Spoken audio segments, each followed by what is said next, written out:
sentados, vayan buscando en sus Biblias el capítulo 4 de Nehemías.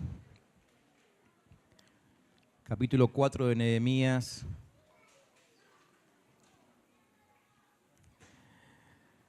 Vamos a tomar algunas palabras ahí de ese capítulo. Este es un capítulo que espero que infunda ánimo, aliento sobre nosotros en este día. Porque en estos tiempos que corren, muchos son los ataques que estamos recibiendo de distintas formas, de distintos lugares, ¿sí? Y es evidente que empiezan a cumplirse las palabras del final de los tiempos. No estoy asustando a nadie, o sí, no sé. Por las dudas, aclaro que yo no tengo ni una fecha en mente, pero sí empiezan a evidenciarse algunas cosas que la Biblia dice que son de los últimos tiempos, ¿no? Y quizás una de las cosas que más notamos es que el mismo enemigo de Dios está como muy enfurecido, como que presintiera su final. Y como él ya lo sabe, debe estar muy preocupado, ¿no? En Nehemías capítulo 4 dice que, bueno, ustedes quizás, la mayoría de ustedes deben saber la historia de este libro, ¿no? Pero Nehemías, el libro de Nehemías lleva el nombre de un personaje a quien Dios encomendó la restauración de una ciudad, de la ciudad de Jerusalén, ¿sí? Una ciudad que había sido tremendamente atacada por los enemigos, había quedado en ruinas, pero había gente que seguía viviendo ahí. Entonces Dios le encomienda a Nehemías que vuelva a ese lugar y que reconstruya los muros y después toda la ciudad, ¿sí? Así que estamos en ese contexto y dice el texto que cuando Sanbalat supo que estábamos reconstruyendo las murallas, se puso furioso y se burló de nosotros. Luego fue a hablar con sus compañeros y con el ejército de Samaria y les dijo: ¿y estos pobres judíos qué creen que están haciendo? ¿Vamos a permitir que vuelvan a ofrecer sus sacrificios? ¿Acaso creen que acabarán de reconstruir en un día o que van a recoger de las cenizas las piedras que fueron reducidas a polvo?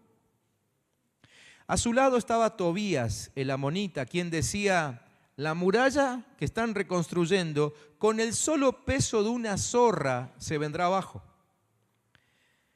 Entonces Nehemías ora y dice: Dios nuestro, escucha cómo nos menosprecian y haz que su menosprecio recaiga sobre ellos, que sean el botín de quienes se los lleven cautivos.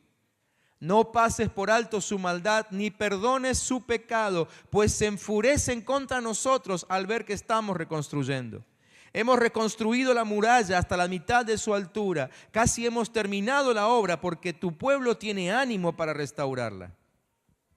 Cuando Sanbalat y Tobías y los árabes, los amonitas y los habitantes de Asdod se enteraron de que estábamos reconstruyendo las murallas de Jerusalén y de que estábamos cerrando sus brechas, se enojaron muchísimo y se pusieron de acuerdo para atacarnos y destruir la ciudad de Jerusalén. Entonces oramos a nuestro Dios, pero también pusimos guardias de día y de noche. Luego, la gente de Judá nos dijo: los que limpian los escombros ya están cansados. Hay tanto que limpiar que no podemos seguir reconstruyendo. Supimos que nuestros enemigos estaban pensando entrar a la ciudad y tomarnos por sorpresa y matarnos para que no pudiéramos concluir la obra. Y cuando llegaban a Jerusalén, los judíos que vivían en las ciudades de nuestros enemigos nos repetían lo mismo muchas veces. Ellos decían: no importa de dónde ustedes vengan, ellos los van a atacar. Armé entonces al pueblo con espadas, lanzas y arcos, dice Nehemías, y lo repartí por familias en las partes bajas de la ciudad y detrás de las murallas y en los espacios abiertos. Luego me reuní con los hombres importantes del pueblo y con los oficiales del templo y con el pueblo en general y les dije: no tengan miedo de esa gente, recuerden que el Señor es grande y temible. Luchemos por defender a nuestros hermanos, nuestros hijos, nuestras hijas y nuestras esposas. Luchemos por nuestros hogares. Cuando nuestros enemigos supieron lo que habíamos decidido hacer y que Dios había desbaratado sus planes, regresamos a la muralla para continuar con nuestra tarea.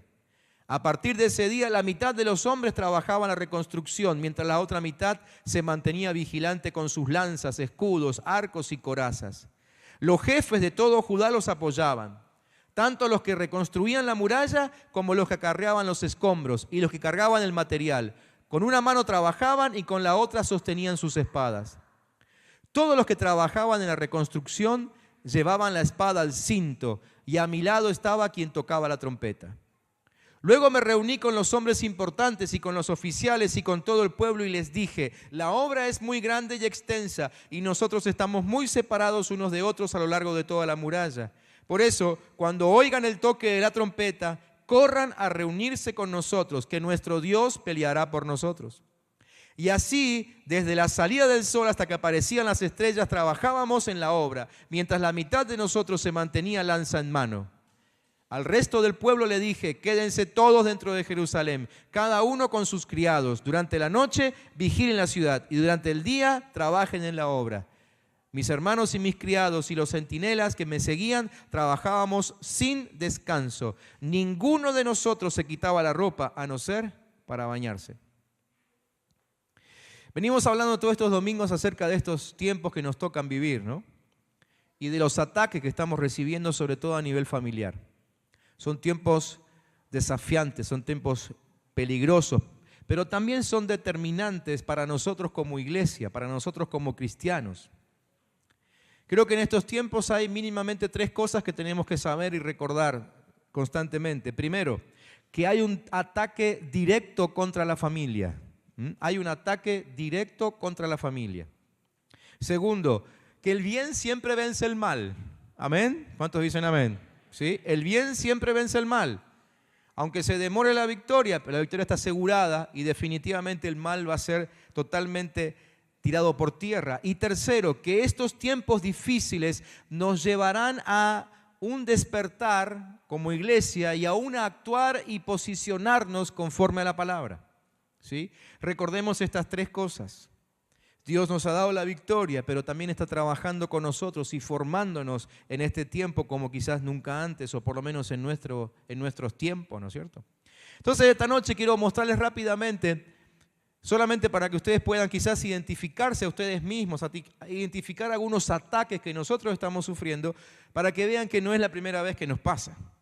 Y ver cómo actúa el enemigo, descubrir un poco sus artimañas, saber en qué nos está atacando para también poder defendernos, ver el furor, el ataque del enemigo, ¿sí?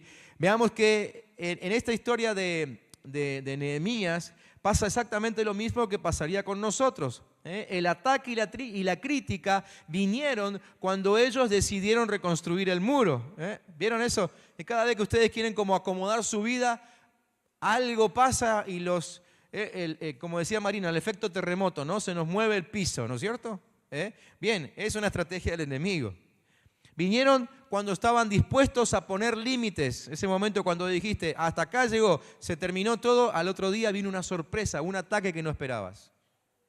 La crítica vino cuando ellos se pusieron en la tarea de reconstruir los muros, ¿sí? Y a nosotros nos pasa lo mismo. Cuando queremos levantar nuestras vidas, cuando queremos restaurar la familia, viene un ataque que pareciera que lo desmorona todo. Pero la palabra que hoy vamos a ver es una palabra que tiene que alentarnos a seguir construyendo. Porque al final la victoria es de aquellos que siguen a Dios. ¿Amén? Siempre es así. Toda persona que se decide a vivir conforme a Dios o que se decide a servir a Dios, lo primero contra lo cual va a tener que luchar es contra la crítica. Siempre va a venir alguien que te va a criticar y que te va a marcar algún error, ¿sí? Siempre pasa eso en el momento en el que queremos servirle. Y el enemigo obviamente que ataca todo lo que es verdadero en tu vida a tal punto de que en algún momento parece ser inclusive una mentira, ¿no? Y lo que estás tratando de levantar, lo que estás tratando de trabajar como si fuese un engaño en tu corazón. Eso es lo que quiere mostrarte el enemigo, ¿sí? Entonces, fíjense rápidamente lo que el enemigo usa para atacar. Un ataque abierto y directo, ¿no? Lo primero que hace es que te trata de débil, te trata de débil. Dice el texto que estos enemigos del pueblo de Dios dijeron, ¿qué hacen estos débiles judíos? ¿sí? Hay una versión que suelo leer a veces, que es la Biblia Dios habla hoy, la misma Biblia que tienen ustedes, pero otra versión, un poco más simplificada, y la frase allí es: ¿qué se creen estos judíos muertos de hambre? ¿Te dijeron eso alguna vez? ¿Nunca se paró nadie al lado tuyo, te tocó bocina en la calle, ¿no? Y te gritó algo parecido a esto, ¿no? ¿Qué hace muerto de hambre? ¿No? Lo primero que quiere hacer el enemigo, ¿vieron que no es nada original? Esta estrategia la usó con Nehemías hace como 2.500 años, 3.000 años, y la sigue usando el mismo día de hoy, ¿no? Te trata de débil. El enemigo quiere hacerte creer que no podés, quiere hacerte creer que en realidad solamente servís si alguien maneja tu vida, ¿no? Como que no podés ponerte por encima de tus propias decisiones, quiere neutralizarte, sacarte del escenario, ¿sí? Tanto en lo personal, en lo familiar, en tu servicio en la iglesia, en las finanzas. Segundo, el enemigo ataca lo que es sagrado. Dice el texto: ¿se les permitirá volver a ofrecer sus sacrificios? Y hoy se dan cuenta ustedes que el enemigo está atacando aquello que siempre creímos sagrado, ¿no? Y que establecimos como sagrado, nuestros valores. La familia, por ejemplo, ¿sí? La familia. ¿Por qué estamos hoy persiguiendo un lema y por qué hemos salido a la calle con frases como, por ejemplo, con mis hijos no te metas? Porque están atacando algo que para nosotros es sagrado. Eso hace el enemigo. Ataca lo que es sagrado en tu vida. Inclusive cuando te ataca, te quiere hacer sentir como que aquello que estás sacrificando, al final lo vas a terminar perdiendo, ¿no? Porque quiere que vos no te metas a servir a Dios. Entonces cuando querés empezar a servirle a Él, te quiere hacer sentir que ese sacrificio por servir a Dios es tiempo, es salud, es familia, que al final vas a terminar perdiendo. Ataca lo sagrado. Te hace ver el futuro como imposible. Dice el texto: acabarán en un día. Bueno, en realidad Nehemías nunca dijo que iban a terminar en un día. Pero terminaron todo el muro alrededor de toda la ciudad en 54 días. Tampoco fue tanto. Pero porque trabajaron y se esforzaron. Pero el enemigo quiere hacerte ver que el futuro es imposible. Eso que tenés en tu cabeza, no, olvídate, eso no lo vas a alcanzar nunca. Entonces oprime a las personas y sobre todo a los hijos de Dios, haciéndoles ver que la obra es mucha. Y entonces, ¿qué hace? Los mantiene pasivos. Dice: no, esto es demasiado, me quedo tranqui, que lo haga otro. El enemigo te hace ver el trabajo como demasiado grande. Dice el texto: resucitarán de los montones del polvo las piedras que fueron quemadas. ¿Sí? Y nos sigue atacando con lo mismo. Hoy escuchamos que algunos, o sabemos, o nos enteramos, o al final nos terminan contando que a algunos se les cruza por la cabeza preguntas como, por ejemplo: ¿vale la pena tener grupos de crecimiento? ¿Vale la pena ir a tantas reuniones a aprender la Biblia? ¿Vale la pena ir a reuniones de oración? ¿Vale la pena definirnos por la vida cuando en realidad somos tan débiles y los otros gritan tan fuerte? ¿Vale la pena? Mejor yo apoyo cuando las cosas se acomoden. Es que en realidad para vos las cosas nunca se van a acomodar si es que no tomás valentía y te pones del lado de aquellos que siguen a Dios, ¿no? El enemigo buscará menospreciarte y burlarse de tu obra. ¿Sí? El enemigo quiere hacerte ver que lo que hiciste hasta ahora es insignificante, que lo que haces no es duradero, que no tiene fundamento, que vas a volver al polvo, al punto cero, que vas a fracasar. El enemigo le causan furor, las brechas cerradas. Se enoja mucho cuando nosotros empezamos a cerrar brechas. ¿Sí? ¿Qué son las brechas? Son esos agujeros por los cuales el enemigo puede filtrar su ataque, ¿no es cierto? Son esos agujeros que tenemos en nuestro corazón, heridas por relaciones rotas, esas brechas que tenemos a veces de distanciamiento con otras personas, con hermanos de la iglesia, con nuestros familiares, ¿sí? Con líderes de la congregación, esas brechas. A él le enoja mucho cuando empezamos a cerrar esas brechas, ¿sí? Lo dice el texto. Dice que se enteraron que estaban cerrando las brechas y se enojaron muchísimo. Claro, porque no había por dónde meterse. Si él encuentra un agujerito, empieza a cavar ahí y otra vez te tira abajo los ladrillos que amontonaste y se puede meter por ese agujero. Pero cuando la brecha está cerrada, el muro es infranqueable. Yo escribía esto y pensaba, ¿no? Sería buenísimo que nos tomemos este tiempo o como un año de cerrar brechas y ponernos como propósito, vamos a cerrar todas las brechas. Todo lo que tengo por ahí sin acomodar, deudas pendientes, deudas de relación, lo que sea. Tengo que perdonar al que tengo que perdonar, pedir perdón al que tengo que pedir perdón, ¿no? Pero cerrar las brechas para que el enemigo no encuentre por dónde meterse. Brechas que a veces son a nivel personal, como el carácter, la indisciplina, la desobediencia, la rebeldía, el desorden. Son brechas.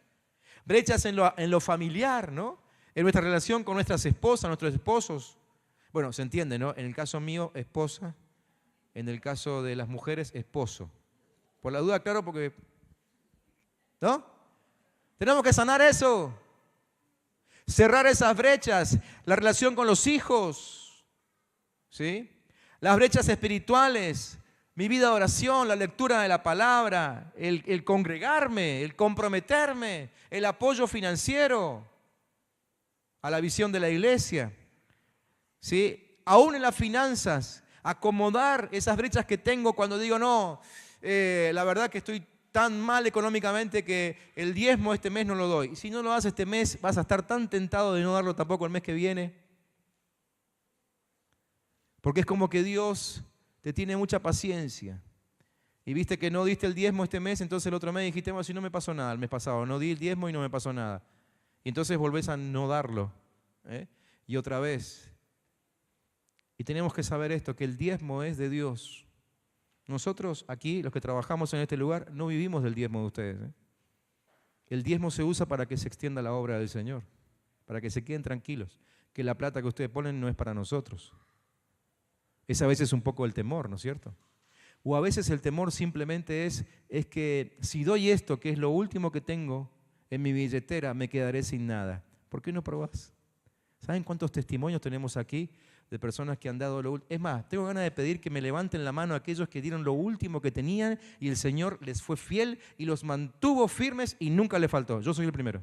Miren, levanten la mano bien alto para que lo vea todo el mundo. Miren cuántos. ¿Cuántos de nosotros hemos puesto todo por obediencia a la palabra del Señor? Y el Señor nos sostuvo. Y aquí estamos. Tiempo de cerrar brechas. Tiempo de cerrar brechas. Relaciones con la familia, con otros creyentes, con otras iglesias. Yo entiendo que muchos de ustedes han venido de otras congregaciones. Y a veces la brecha queda abierta, ¿no? Con la otra congregación, con el otro pastor, con algún líder. Miren, yo no estoy poniéndome del lado de nadie, no digo quién tenga la razón, definitivamente quizás no pudiese saberlo. Lo que sí sé es que el Señor es el Padre de todos nosotros, las otras congregaciones, los otros pastores, y Él se encargará de lo que tenga que hacer. Lo que me corresponde a mí es cerrar brechas para que el enemigo no pueda meterse. ¿Saben cuántos dones y talentos nos perdemos por no considerar aquel que quizás algún día tuvo una palabra desacertada? Miren, la verdad que todos tuvimos palabras desacertadas. De hecho, yo mismo sé que tuve palabras desacertadas con la mayoría de ustedes, o con muchos de ustedes en todo caso. Y siguen acá y me siguen amando y nos seguimos queriendo y vamos para adelante, ¿no? Y el Señor restaura eso. Mantenemos las brechas cerradas, pero cuando las brechas se mantienen abiertas, el enemigo puede meterse. Es tiempo de cerrar brechas, inclusive con otras congregaciones. Hoy en Neuquén estamos disfrutando de un trabajo en unidad con muchos pastores que, les digo, hasta diciembre del año pasado casi no nos cruzábamos nunca. Pero el Señor armó algo y nos puso a trabajar codo a codo porque era la única forma de defender la familia y de que algunas cosas en nuestra ciudad no pasen. Y vamos a seguir así porque la lucha parece que viene larga. El enemigo ataca usando personas influyentes. Se menciona ahí los comentarios de un tal Judá. Judá, la palabra Judá significa alabanza. Esa tribu era la encargada de darle ánimo al pueblo, ¿sí? Pero ahora aparece con mensajes negativos. No te sorprendas si aquellos que en algún momento fueron libertadores ahora están con mensajes depresivos. No te sorprendas, porque eso es parte del ataque también. Va a usar personas influyentes en nosotros para provocar debilidad, impotencia, imposibilidades. Ataca usando personas indefinidas, es decir, las personas que no se definen. Miren lo que dice el texto, versículo 12, dice, los judíos, o sea que eran de parte del grupo de Nehemías, del pueblo de Nehemías, pero dice que vivían en las ciudades de nuestros enemigos. O sea, sos de acá, pero vivís allá.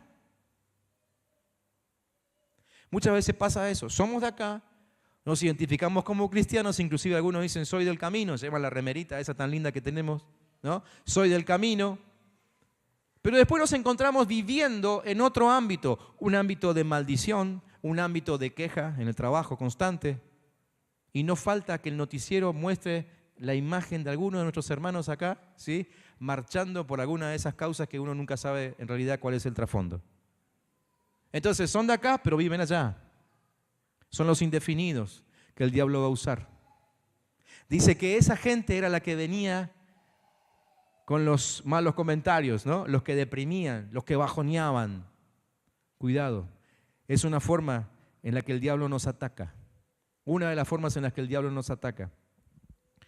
El Señor fue muy duro con esto en su palabra y nos enseñó a través de su palabra que si nosotros no edificamos, entonces estamos desanimando. El que no edifica, desanima. No hay una tercera opción. Si no estás trabajando en la edificación de la iglesia, estás desanimando. Aunque sea porque ahí pasivo, alguien te ve y dice, ¿este no labura? Yo tampoco. Entonces el que no edifica, desanima. No hay tercera opción. Decirle que tenés al lado que se está durmiendo, decirle no hay tercera opción. No hay tercera opción. Si no edificas, desanimás. Así que más vale comenzar a edificar. ¿Sí?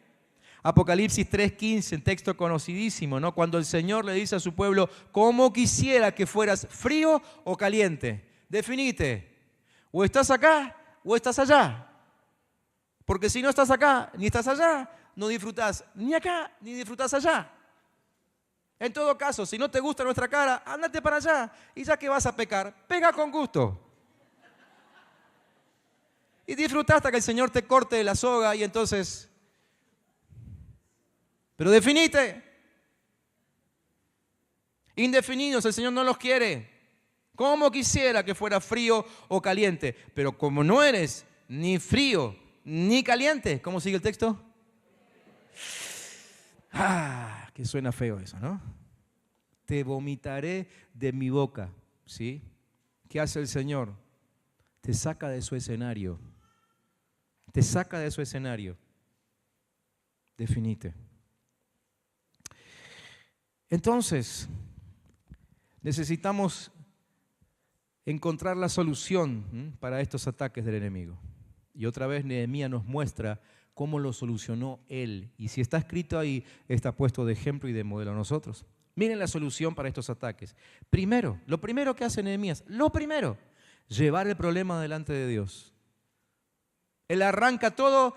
Fíjense, ¿cómo podríamos arrancar nosotros? ¿Sí? A veces cuando estamos en situaciones así, ¿no? Cuando nos ataca el enemigo y sentimos una debilidad, un terremoto ahí, ¿no? Debajo de nuestros pies. Entonces lo primero que hacemos es ver a ver quién nos podría ayudar. ¿En qué banco puedo llegar a sacar un crédito? ¿Qué tarjeta todavía no la tengo muy cargada? Nehemías empezó por el principio. Y cuando se enteró de la intención de ataque de sus enemigos, dijo, Dios nuestro, escucha. Arrancó por ahí. Lo primero que tenemos que hacer, llevar nuestros problemas delante de Dios. La obra no es nuestra, ¿sí? La obra no es nuestra, es del Señor. Entonces, tenemos que velar en oración y presentárselo todo a Él. No es tiempo de reposar, pero es tiempo de entregarle a Él nuestras cargas, las que tenemos en este tiempo. Segundo, seguir trabajando en la obra del Señor. Versículo 23 dice, trabajábamos sin descanso. Entonces, ¿qué tenemos que hacer cuando estamos desanimados? Seguir trabajando. Ellos estaban desanimados, pero siguieron trabajando. ¿Sí? Siguieron trabajando. Y con desánimo, miedo y frustración y malos comentarios y todo encima, terminaron la obra. Entonces, si estás desanimado, ¿qué hacer? Seguir trabajando. Porque el Señor te va a recompensar. Generalmente cuando estamos a mitad de la obra, ¿sí? Qué casualidad que justo el ataque vino el día 23. Más o menos a la mitad de la obra. ¿Se acuerdan que les dije que habían trabajado 54 días? Generalmente cuando estamos a la mitad de un lindo proyecto, viene el diablo y te patea el tarro, ¿no? ¿Sí? ¿Qué tenemos que hacer? ¿Qué tenemos que hacer? Decirle que tenés al lado. Seguí trabajando. ¿Qué cara de desanimado que tenés? Seguí trabajando, decirle. Seguir trabajando. Tenemos que saber esto, que cada sacrificio que nosotros hacemos, escuchen bien esto. Escuchen esto porque ojo que yo entiendo la situación de muchos haciendo sacrificios.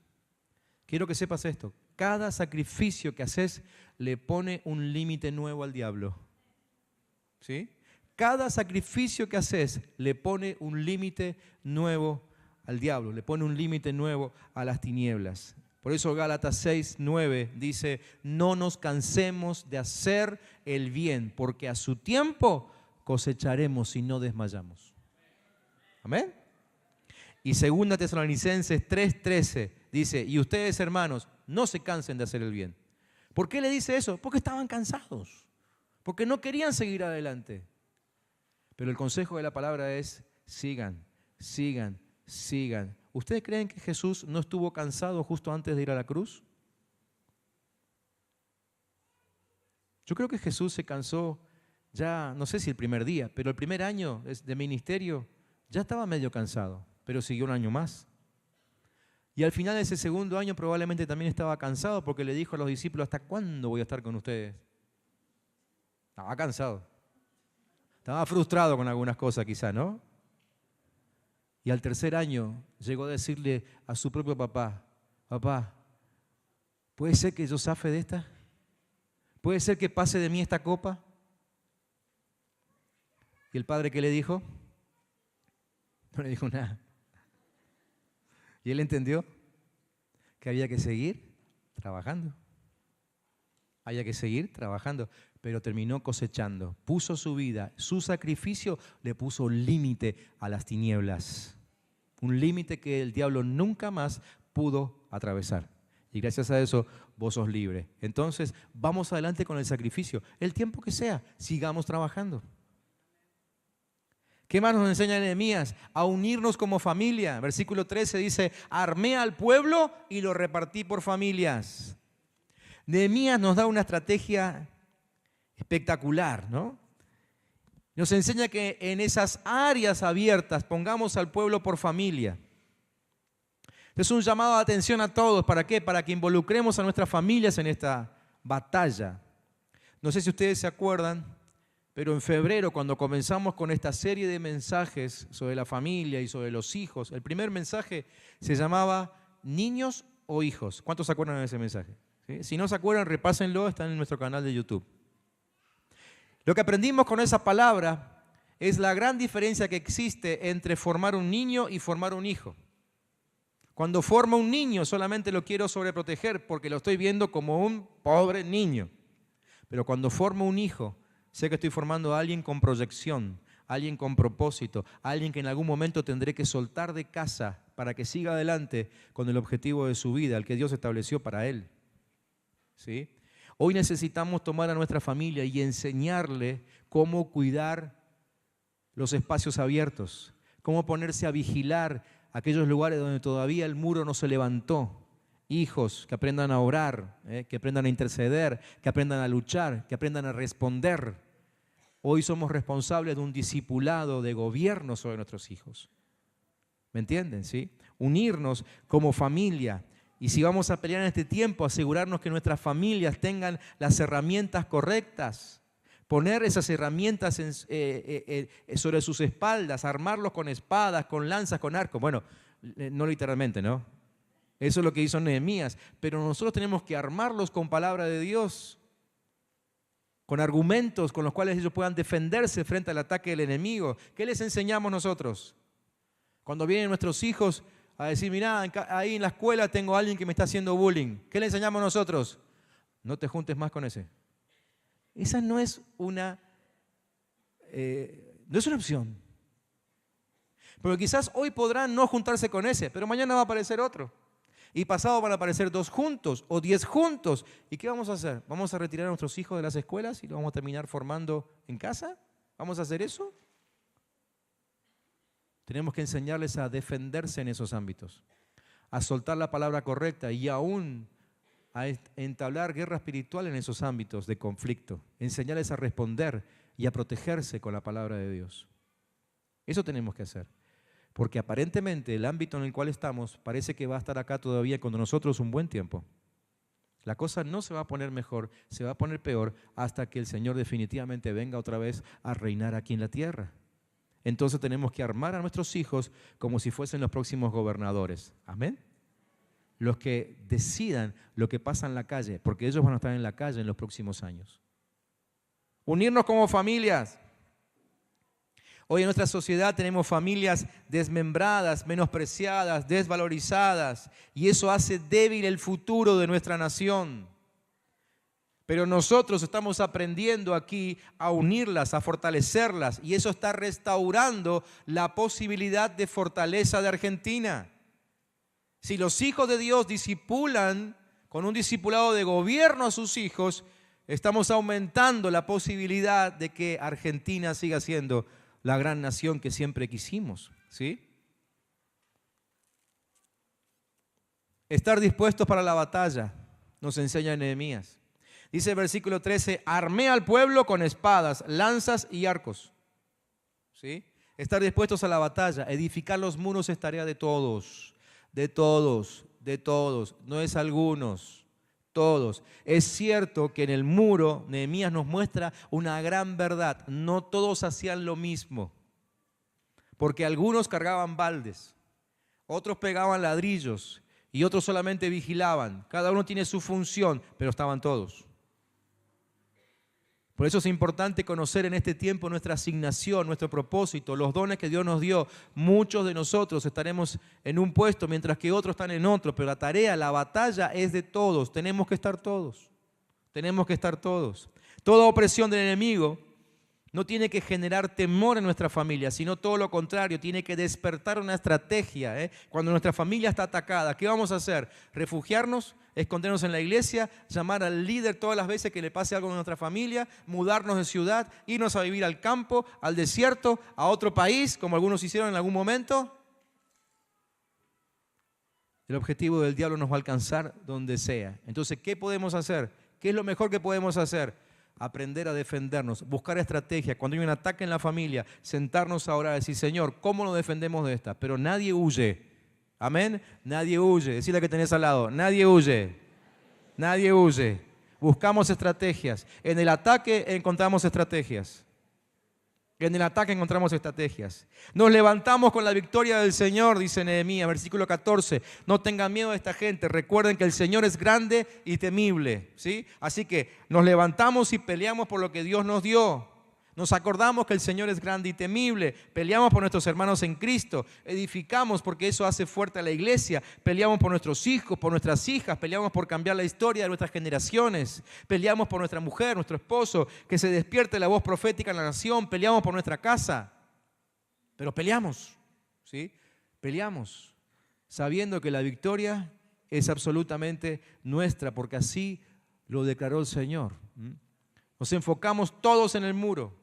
Cada uno en su tarea, pero todos enfocados en el muro. Todos tienen que involucrarse en levantar esta nueva nación.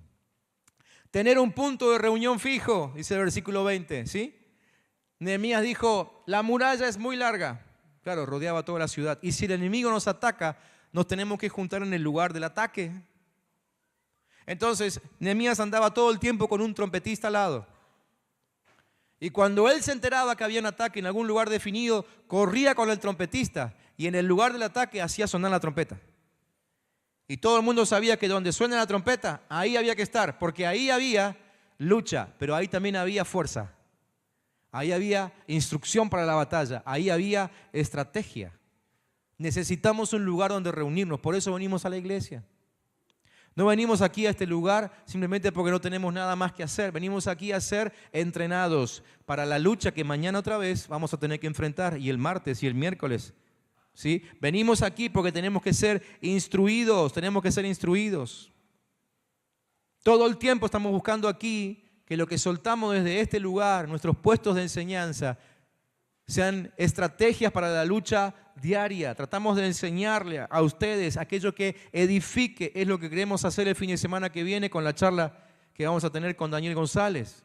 Esa charla es para edificar la vida de los hombres el sábado y para que los hombres puedan tomar su lugar como responsables delante de Dios por el hogar, ¿sí? Y que puedan encontrarse con estrategias de levantamiento, estrategias de negocio, estrategias financieras, estrategias de administración de sus hogares. Eso es lo que queremos hacer el sábado. No es una reunión más. ¿Qué hacemos aquí el domingo? Exactamente lo mismo. ¿Qué hacemos aquí los lunes cuando tenemos el curso de primeros pasos? Exactamente eso. Estamos soltando instrucción. ¿Qué vamos a hacer el 5 de mayo en el encuentro con Dios? Soltar instrucción para que podamos defendernos en estos tiempos. Por eso es que necesitamos un lugar de encuentro. Y cada vez que suena la trompeta, que vendría a ser cada vez que el pastor da un anuncio, más o menos así. Yo vengo a hacer la trompeta en este caso, ¿no? Nos juntamos ahí, porque ahí va a haber instrucción. Les aseguro que descartamos de nuestra agenda todo tipo de actividad simplemente por tener una actividad. Es hace rato que la sacamos de la agenda. Y las que hoy les informamos a ustedes son aquellas que hemos primeramente orado, pero las que hemos diseñado para que tengan estrategia de supervivencia y victoria cada día en sus vidas. Por eso tenemos que tener sentido de unidad de pueblo. Ese era el sentido que se veía en el pueblo de Nehemías, ¿sí? El poder del uno. Alguna vez prediqué sobre eso. El poder del uno. No somos muchos, somos uno. Somos uno. La victoria de Cristo se va a manifestar no cuando seamos muchos, sino cuando seamos uno. Puede haber una congregación de la mitad de gente que tenemos nosotros, pero si son uno, tienen victoria. Y puede haber una congregación de un cuarto de cantidad de gente que tenemos nosotros, pero si son uno, tendrán victoria. Y pueden haber una iglesia 2 veces o 5 veces más grande que nosotros. Si son uno, tendrán victoria. Si no lo son, no habrá victoria. El poder está en el uno. Dios siempre habla en su palabra del uno que vence a millares. El poder del uno, sentido de unidad de pueblo. ¿Cuál fue el resultado de todo esto? Repasen después en su casa todo el capítulo. Pero el resultado fue, primero, que el desánimo desapareció. Segundo, el enemigo fue derrotado. Tercero, la tarea continuó. Y cuarto, todos colaboraban. Se lo repito, quizá alguno está necesitando alguna de estas 4 o las 4. El desánimo desapareció. El enemigo fue derrotado. La tarea continuó y todos colaboraban. ¿Qué vamos a hacer? ¿Tener miedo de los ataques? ¿Huir de los ataques? ¿O usar la estrategia que Dios está poniendo entre nosotros hoy por su palabra? Yo quisiera que cierres tus ojos ahí en tu lugar y que te sinceres delante de Dios y que le digas a Él cómo te estabas sintiendo en este último tiempo. Quizás estabas con esa sensación de desánimo, quizás una sensación de frustración, quizás una sensación de derrota, quizás mucho miedo. Tuviste que mostrarte como un hijo de Dios y plantar firme tu creencia, tu testimonio. No lo hiciste por temor.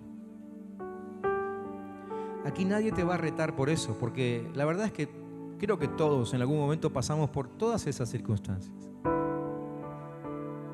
Pero la palabra vuelve a ministrar nuestro corazón, vuelve a enseñarnos de que no sirve ni huir, ni tener miedo, ni deprimirse. Solo sirve tomar las estrategias que Dios nos dio a través de su palabra y seguir batallando y seguir peleando. Nehemías tuvo éxito. Miren, el libro de Nehemías es súper edificante. Y además es un libro muy entretenido para leer. Estaría bueno que agarres una Biblia, sobre todo esas versiones más sencillas. Creo que te va a dar ganas de leerlo de corrido. Mira, cuando arranques con el primer capítulo, va a ser como ni una telenovela ni una radionovela, va a ser una lectonovela. Te aseguro que no vas a poder parar, así como no puedes parar de ver algunas otras cosas en televisión, las cuales deberías parar, ¿no? Pero lee ahí la estrategia que Dios te está entregando a través de la vida de Nehemías y de todo el pueblo. No sirve tener temor. De hecho, el enemigo termina destruyendo a los que tienen temor. Este es tiempo de batallar, de ponernos en pie, declarar que la palabra del Señor nos hace fuertes y que Él ya puso victoria en nosotros, que tenemos un camino asignado y que si andamos por ese camino, definitivamente el enemigo va a ser destruido delante de nuestros pies. ¿Cuántos pueden creer eso? Amén. ¿Cuántos esta noche estarían dispuestos a renunciar a todo temor, a todo miedo? Y a decir, Señor, voy a caminar según tu estrategia. Sé que no va a resultar muy fácil los primeros pasos, pero somos iglesia y nos estamos ayudando el uno al otro. Nos vamos a dar palabra, vamos a orar el uno por el otro. Vamos a ser entrenados en la estrategia de Dios. Si estás dispuesto esta noche a renunciar a todo temor y a empezar a fundamentar tu vida en la estrategia de Dios, ponete de pie para que oremos juntos en esta noche.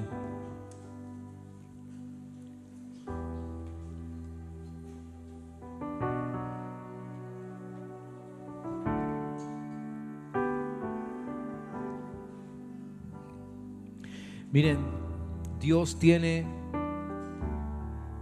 un metejón con vos y conmigo. Él está santamente obsesionado con vos y conmigo. Y nos quiere sacar buenos. Y nos quiere sacar vencedores, victoriosos. ¿Sí? Quiero soltar una palabra más sobre tu vida en este momento y espero que esta palabra también te ministre. Está en Isaías capítulo 62. Miren lo que dice Dios. Lo que te dice Dios. Dice, por causa, aquí dice de Sión y de Jerusalén, pero esas dos ciudades nos representan a vos y a mí. Así que, por causa tuya, dice Dios, no callaré ni descansaré hasta que tu justicia brille como la aurora y tu salvación alumbre como una antorcha. Entonces las naciones verán tu justicia, todos los reyes van a contemplar tu gloria. Entonces recibirás un nombre nuevo que el Señor mismo te pondrá. En la mano del Señor serás una hermosa corona, en la mano de tu Dios serás una regia diadema. Nunca más volverán a llamarte desamparado, ni a tu tierra le dirán desolada. Más bien serás llamada deleite mío. Así te llama Dios, deleite mío. Y tu tierra será llamada esposa mía, porque el amor del Señor estará en ti, y tu tierra volverá a tener esposo. Porque tus hijos se desposarán contigo de la manera que un joven se desposa con una doncella. Tu Dios se recreará contigo como se recrea el esposo con la esposa. Sobre tus murallas, Jerusalén, sobre tus murallas, vos, hermano querido, vos, hermana querida, Dios ha puesto vigilantes que ni de día ni de noche guardan silencio. Ustedes, los que invocan al Señor, no se den descanso, ni tampoco dejen descansar a Dios hasta que Él restablezca sus vidas, sus familias, sus ministerios y los convierta en la alabanza de la tierra. El Señor ha jurado por su mano derecha y por el poder de su brazo, y dijo: no volveré a alimentar a tus enemigos con tu trigo, ni gente extraña volverá a beber tu vino, fruto de tu trabajo. Quienes cosechen el trigo serán quienes lo coman y alabarán al Señor. Quienes vendimien los viñedos beberán el vino en los atrios de mi santuario. Pasen por las puertas de la ciudad, pasen por ellas, ábranle paso al pueblo. Dios está dando la orden para que nosotros pasemos, para que sigamos avanzando, ¿sí? Levanten la bandera sobre los pueblos, allanen el camino y quiten las piedras. Oigan lo que el Señor ha dado a conocer hasta los extremos de la tierra. Díganle a los hermanos de la iglesia El Camino: aquí viene tu Salvador. Su recompensa los acompaña, sus obras les anteceden. Ellos serán llamados, ustedes serán llamados pueblo santo, redimidos del Señor, y a ti te van a llamar ciudad deseada y nunca desamparada. ¿Cuántos dicen gloria a Dios? ¿Cuántos tienen un aplauso para el Rey? Sí, Señor.